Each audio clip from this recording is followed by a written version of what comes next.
चल रहे हैं आप सबको सोहर गीत सुनाने। आप सबको अच्छा लगेगा तो लाइक जरूर करना। आगे हम और सुनाएंगे। राम के ऊपर है सब। पहलिया की मोर जियरा हो जबाई विधि पूरा वही हो जबाई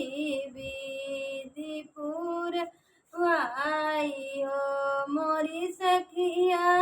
मोरे घरे रामा जनम ते हो सुनीत सुख सो हर हो सुनीत सुख सो हर हो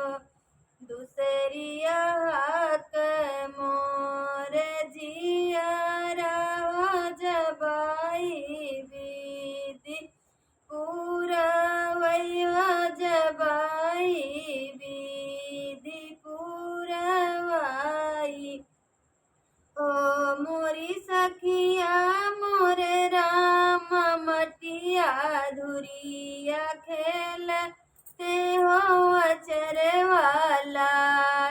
पोछते हो अचरवालाई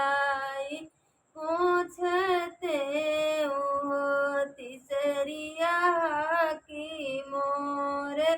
जियारा हो जबाई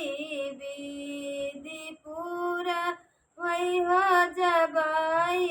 विधि पूरा वाई हो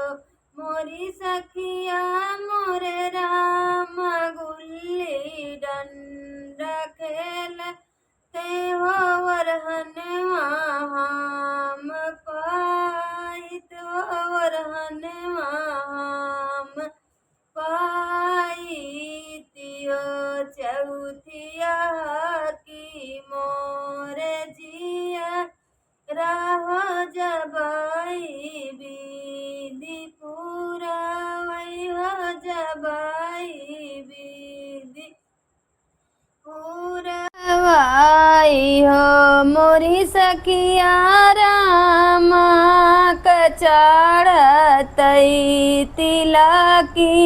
या हो सखीनी मंगल गाऊती हो सखीन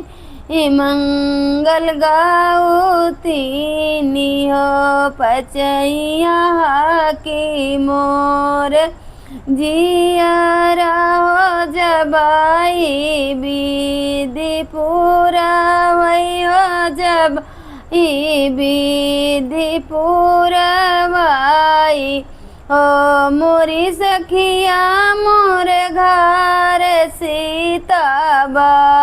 बहुआती हम आरती उतारते हम आरती उतारते